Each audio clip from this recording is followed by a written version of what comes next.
Hello. तो कैसे हैं आप?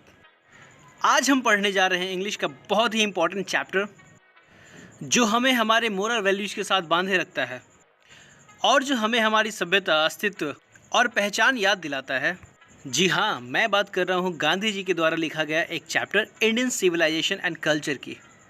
And I would like to give a brief introduction about the author before we start the chapter. Yes, Mr. M.K. Gandhi. As you know that Mohandas Karamchandra Gandhi was a great politician, spiritual leader, practical personality, patriotic citizen and far-sighted person as well. Gandhi ji बहुत बड़े राजनीतिक नेता थे, आध्यात्मिक, देशभक्त और दूरदृष्टि वाले व्यक्ति थे। His beliefs were in experiment, non-violence, love, courage and most importantly, the truth.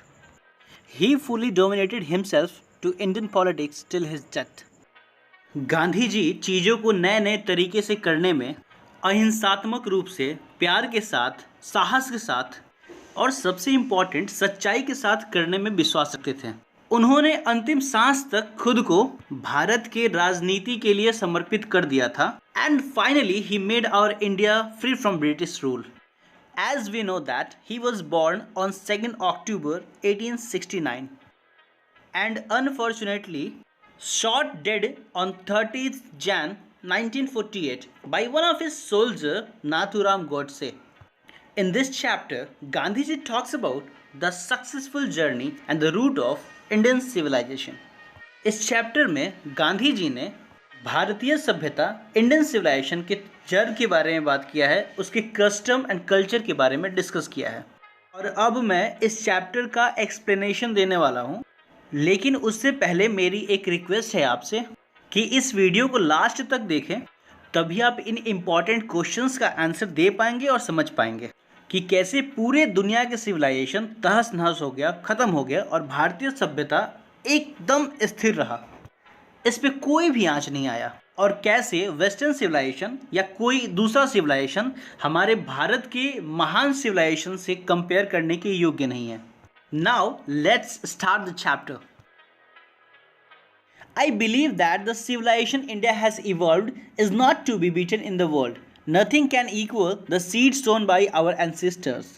Gandhi ji कहते हैं कि मुझे विश्वास है कि हमारा इंडियन सिविलाइजेशन, भारतीय सभ्यता हमारी पूर्वजों के द्वारा, एंसेस्टर्स के द्वारा जिस तरह बनाया गया है, वो दुनिया में किसी भी सभ्यता से पीछा नहीं हो सकता और ना ही कोई इसकी बराबरी कर सकता है। Rome went, Greece shared the same fate, the might of Pharaoh was broken, Japan has become westernized, of China nothing can be said, but India is still somehow or others sound of the foundation. कहा जाता है कि रोम की civilisation, Greece की civilisation और फेरो मतलब होता है इजिप्ट के शासक, तो इजिप्टियन सिविलाइजेशन ये दुनिया में सबसे पुराने सिविलाइजेशंस माने जाते हैं। लेकिन अगर आज आप देखें तो कहाँ है रोम की सिविलाइजेशन, कहाँ है वो महान ग्रीस की पुरानी सभ्यता, कहाँ है इजिप्ट के सिविलाइजेशन? सब खत्म हो गया। जापान ने खुद को पूरी तरीके से वेस्टर्न सिविलाइजेशन, पश्चिमी सभ्यता में ढाल लिया। और चाइना के बारे में तो कुछ कहा नहीं जा सकता, दल बदलू है। लेकिन हैरानी की बात है कि दुनिया में इतने बदलाव होने के बाद भी भारतीय सिविलाइजेशन, इंडियन सिविलाइजेशन बिल्कुल स्टिल रहा, अडिग रहा, इसमें कोई भी आंच नहीं आया। इसका मतलब कहीं ना कहीं ये इस भारतीय सभ्यता के जड़ में ही कुछ ऐसी पावर है, हमारे एंसेस्टर्स के द्वारा, पूर्वजों के द्वारा कुछ ऐसी ही बातें, ऐसी ही संस्कार, परंपराओं की शक्ति है जिसके कारण भारतीय सभ्यता हिल डुल नहीं सका। इसमें मैं आपको कुछ वर्ड मीनिंग्स बता दूँ। एंसेस्टर्स मतलब होता है पूर्वज, फेट मतलब होता है भाग्य, किस्मत, कहानी, और फेरो मतलब होता है इजिप्ट के शासक। चलिए आगे बढ़ते हैं। The people of Europe learn their lessons from the writings of men of Greece और Rome which exist no longer in their former glory. In trying to learn from them the Europeans imagine that they will avoid the mistakes of Greece and Rome, such is their pitiable condition. आपको तो पता ही होगा कि Europe एक बहुत बड़ा continent है और वहाँ के लोगों ने एक गलती किया। उन लोगों ने ना ग्रीस और रोम की सभ्यता जो ऑलरेडी पूरी तरह से खत्म हो गया था, नष्ट हो गया था, उसको पढ़ के अपनी सभ्यता बनाने की कोशिश की, ये सोच के कि ग्रीस और रोम ने जो गलतियाँ की, जिनकी वजह से वो नष्ट हो गए, ख़त्म हो गए, वो मैं सुधार के और उस सभ्यता को अपनाऊंगा। लेकिन बुरा तो बुरा ही होता है। और इस तरीके से यूरोपियन लोगों की बहुत ही दयनीय स्थिति हो गई। I would like to give you some word meaning from this paragraph. Exist, exist मतलब होता है होना, रहना, यानी कि अस्तित्व का होना। फिर फॉर्मर ग्लोरी, फॉर्मर का मतलब होता है पुराना, प्राचीन, और ग्लोरी मतलब शान और शौकत। और उम्मीद करता हूँ आपको ये पता होगा इमेजिन मतलब होता है कल्पना करना। एंड पिटिएबल कंडीशन यानी कि बुरी स्थिति, दयनीय स्थिति। चलिए अब नेक्स्ट पैराग्राफ देखते हैं। In the midst of all this India remains immovable and that is her glory. It is a charge against India that her people are so uncivilized, ignorant, stolid, that it is not possible to induce them to adopt any changes. It is a charge really against our merit, what we have tested and found true on the anvil of experience. We dare not change. Many thrust their advice upon India, and she remains steady. This is her beauty. It is the sheet anchor of our hope. चलिए जी, before we explain the paragraph हम कुछ important word meanings जान लें। Immovable meaning कोई चीज़ कहीं है तो वहीं रहना, स्थिर हो जाना। एंड ग्लोरी जैसे मैंने पहले ही बताया, शान, शौकत, मान। चार्ज मतलब होता है आरोप लगाना। अनसिविलाइज मतलब असभ्य। इग्नोरेंट मतलब नज़रअंदाज करने वाला, लापरवाह। स्टोलिड जो बहुत धीरे धीरे खुद में बदलाव करता है। एनविल परेशानी झेला हुआ या फिर संघर्ष किया हुआ। एंड लास्ट शीट एंकर मतलब होता है रक्षक, सिक्योरिटी। इस सेकंड पैराग्राफ के थ्रू गांधी जी हमें समझाना चाहते हैं कि दुनिया में इतने बदलाव हुए लेकिन भारतीय सभ्यता एकदम स्थिर रहा, हिल डुल ना सका, और यही उसकी गौरवशाली बात है, यही उसकी सुंदरता है। हालांकि हम पे आरोप भी लगते रहते हैं कि भारतीय लोग जो हैं वो अनसिविलाइज्ड है, असभ्य है, इग्नोरेंट हैं, वो बिल्कुल लापरवाह लोग हैं, खुद को बढ़ाना नहीं चाहते। स्टोलिड वो अपने में बहुत धीरे धीरे बदलाव पसंद करते हैं, वो बदलना नहीं चाहते। और हाँ, ये जो आरोप है ना वो हमारी काबिलियत पे लोगों ने लगाया। शायद उन्हें ये नहीं पता कि हमने और हमारे पूर्वजों ने जो एक्सपीरियंस किया, महसूस किया, उसके बेस पे उन्होंने एडवाइस दिया भारतीय सभ्यता को ना बदलने की, और भारतीय सभ्यता वैसे का वैसे ही रहा। इसी वजह से भारत की सभ्यता दुनिया में आज भी चर्चित है और आज भी पूरी दुनिया में सुंदरता और मिसाल कायम रखी है। यही जो हमारे लिमिटेशंस हैं, जो बाउंड्री लाइन है सभ्यता नाम का, वही हमारे उम्मीदों के, सपनों के सिक्योरिटी हैं, रक्षक हैं। In the third paragraph we have civilization is that mode of conduct which points out to man the path of duty, performance of duty and the observance of morality are convertible term. To observe morality is to attain mastery over our minds and our passions. So doing, we know ourselves. The Gujarati equivalent for civilization means good conduct. वाह, बहुत ही अच्छी line है, बहुत ही inspirational. देखिए ये जो गुजराती लोग होते हैं ना, बहुत ही अच्छे लोग होते हैं, बहुत पॉजिटिव लोग होते हैं। इनके हिसाब से जो सिविलाइजेशन का जो एक्चुअल मीनिंग है तो उसका मतलब होता है गुड कंडक्ट, सद्व्यवहार।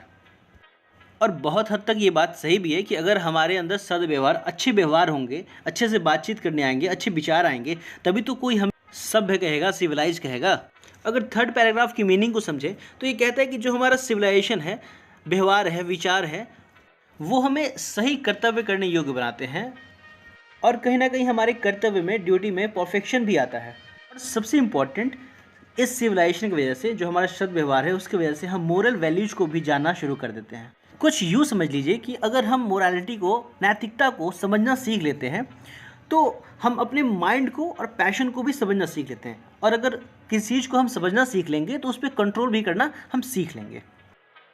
और नेक्स्ट पैराग्राफ बहुत ही इंपॉर्टेंट है, देखिए। If this definition be correct then India, as so many writers have shown, has nothing to learn from anybody else, and this is as it should be. जैसा कि अभी भी हमने civilisation का actual meaning जाना है कि सिविलाइजेशन का मतलब होता है सद्व्यवहार। अगर सिविलाइजेशन का ये जो डेफिनेशन है सद्व्यवहार वो सही है तो हमें ना किसी से भी कुछ भी सीखने की ज़रूरत नहीं है, किसी भी दूसरे सिविलाइजेशन से कुछ भी अपनाने की ज़रूरत नहीं है, क्योंकि हम में पहले से ही संस्कार के साथ सभ्यता भरा पड़ा है। एक एग्जाम्पल से कि मार्केट में ना बहुत रश है, बहुत भीड़ है, तो कोई छोटा बच्चा या फिर बूढ़ा व्यक्ति गिर गया तो हम दूसरों का इंतज़ार नहीं करते कि कोई दूसरा जाए तो उठाए, हम अपने आप हमारे पैर खुद दौड़ पड़ते हैं। या फिर हम सब अपने से बड़े, अपने रिश्तेदारों का बहुत आदर करते हैं, अपने से बड़े लोगों को आंख उठा के भी नहीं देखते हैं। ये सभ्यता का ही एग्जाम्पल है। इसलिए हमें किसी से कुछ भी सीखने की ज़रूरत नहीं है। ये जो 5th पैराग्राफ है ना, इसमें बहुत ही अच्छी अच्छी लाइनें हैं, मैं आपको सुनाता हूँ। और अगर हम इसे समझ पाएँ तो कहीं ना कहीं ये हमारे प्रैक्टिकल लाइफ में बहुत ही ज़्यादा यूज़फुल होगा। We notice that the mind is a restless bird. The more it gets, the more it wants, and still remains unsatisfied. हमारी जो बुद्धि है ना, हमारा जो माइंड है ना, वो एक रेस्टलेस बर्ड, एक बेचैन पक्षी की तरह है, चंचल चिड़िया जो कभी एक जगह स्थिर नहीं रहता। आज यहाँ है, कल वहाँ, कुछ देर बाद तीसरे जगह पे।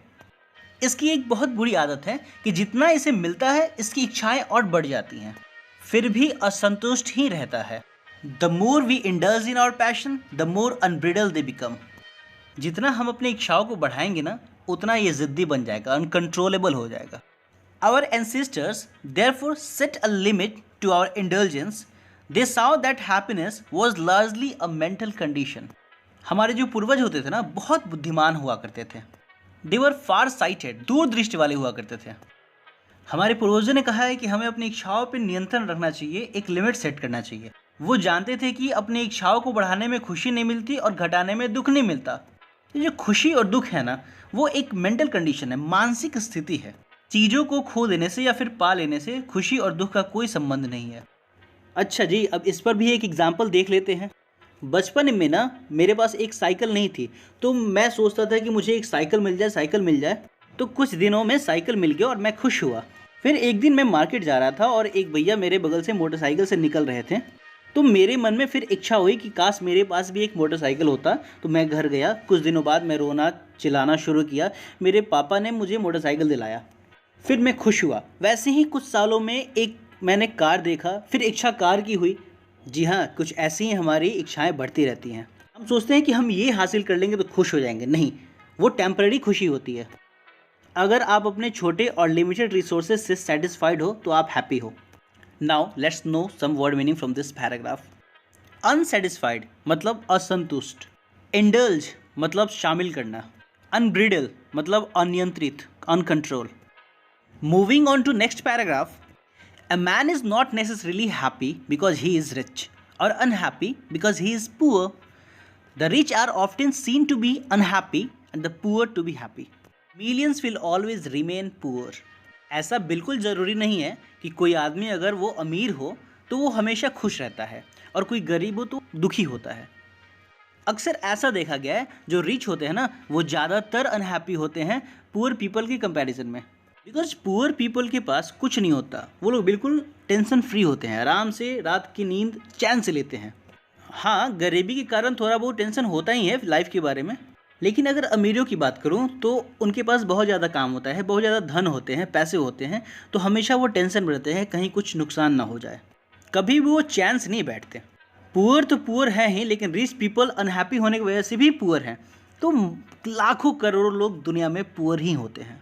Observing all this, our ancestors disordered us from luxury and pleasure. We have managed with the same kind of plug as existed thousands of years ago. We have retained the same kind of cottages that we had in former time, and our indigenous education remains the same as before. इन्हीं सब चीज़ों को देख करके हमारे पूर्वजों ने, ancestors ने हमें आराम की ज़िंदगी, लग्जरी लाइफ से दूर रहने के लिए कहा है।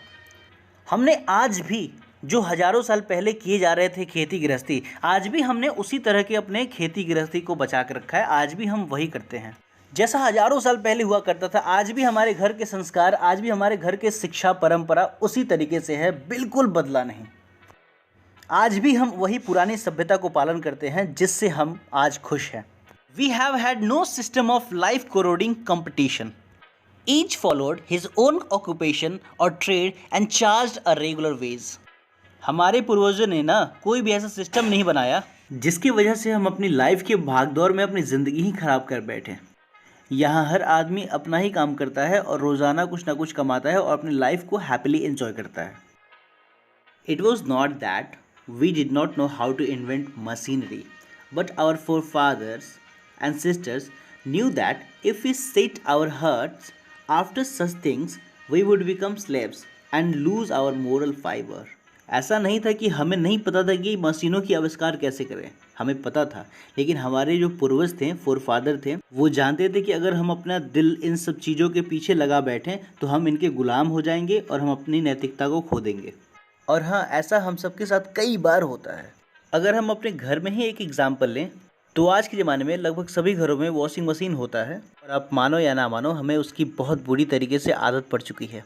हम इन मशीनों के गुलाम हो चुके हैं। और मान ले कि किसी कारण से इलेक्ट्रिसिटी ना हो तो कोई कपड़ा धुलना भी ज़रूरी हो तो मजाल है कि कोई हाथ से कपड़ा धुल दे। उस दिन तो महाभारत ही रखा है घर में। They therefore, after due deliberation, decided that we should only do what we could do with our hands and feet. They saw that our real happiness and health consisted in the proper use of our hands and feet. Gandhi ji कहते हैं कि हमारे ancestors ने अपने experience के base पर यह decide किया है कि अगर पॉसिबल हो तो हमें अपना हर काम अपने हाथ और पाँव को यूज़ करके ही करना चाहिए। हालांकि ये ट्रू भी है कि हैंड्स एंड फीट के प्रॉपर यूज़ से हमारा हेल्थ सही रहता है और अगर हेल्थ सही रहेगा तो हम हमेशा खुश रहेंगे। Now let's learn some word meaning from this paragraph. Disordered, disordered का मतलब होता है सलाह देना, बताना। रिटेन्ड, रिटेन्ड मतलब बरकरार रखना, बनाए रखना। नेक्स्ट, इंडिजीनियस मतलब होता है स्वदेशी, अपने ही देश का। मोरल फाइबर मतलब नैतिक मूल्य। एंड लास्ट, डेलिब्रेशन मतलब विवेचना करना, किसी चीज़ के ऊपर बहुत डिस्कशन करना। अब 7th पैराग्राफ में गांधी जी ने कुछ ऐसे ट्रूथ को बताया है जिससे हम अपने छोटे छोटे विलेजेस से ही सेटिस्फाइड हैं एंड हैप्पी हैं। They further reasoned that large cities were a snare and a useless encumbrance and that people would not be happy in them, that there would be gangs of thieves, robbers, prostitution and vice flourishing in them, and that poor men would be robbed by rich men. They were therefore satisfied with small villages. उन्होंने बहुत सोच समझकर एक conclusion दिया है। बड़े बड़े शहर एक तरह से जाल होते हैं, हम उनमें फंस जाते हैं और उन शहरों में रहने से हमें एक अलग बोझ महसूस होता है। आम लोग ना वहाँ खुश नहीं रह पाते हैं। शहरों में चोरों का झुंड होता है, डकैत, वेश्याकृति और मधुर बोली बोलने वाले लोग होते हैं जो लूट लेते हैं हमें। वहाँ रिच पीपल, धनवान लोगों के द्वारा अक्सर गरीब लोग लूटे जाते हैं। इसीलिए हमारे पूर्वज छोटे छोटे गांवों से ही संतुष्ट हैं जहाँ सुकून, चैन, शांति मिले और कोई एक दूसरे को लूटे नहीं। कुछ वर्ड मीनिंग्स देखते हैं। स्नेयर मतलब होता है जाल, वो नेट वाला जाल नहीं, ये वैसा जाल एक जिसमें हम फंसते चले जाते हैं और हमें पता भी नहीं चलता। फिर इक्यूम्बरेंस का मतलब होता है बेवजह टेंशन, बोझ, परेशानी। प्रोस्टिट्यूशन मतलब होता है वेश्याकृति। और वाइस फ्लोरिशिंग मतलब होता है पाप, जो लोग मीठी बातें करके आपके साथ छल करते हैं। अब मुझे लगता है ना ये वीडियो कुछ लंबा होते जा रहा है, तो इसीलिए आज हम इस वीडियो से इतना ही पढ़ते हैं और जो इस चैप्टर का रिमेनिंग पोर्शन है वो हम कल नेक्स्ट वीडियो में कंप्लीट करेंगे, फिनिश करेंगे। प्लीज़ रुकिए, अभी मैं कुछ क्वेश्चंस दे रहा हूँ, आप उसका आंसर कमेंट बॉक्स में लिखें ताकि मुझे और आपको पता चले कि इस वीडियो से हमने कुछ सीखा। और हाँ जी, एक और इम्पॉर्टेंट बात, अगर आप इस चैनल पर नए हैं तो प्लीज़ नीचे रेड बटन को क्लिक करके इस चैनल को सब्सक्राइब कीजिए और उसके बगल में बेल बटन को प्रेस कीजिए ताकि मेरी हर आने वाली वीडियो की नोटिफिकेशन सबसे पहले आप तक पहुंच सके। And thank you for staying with the video so longer.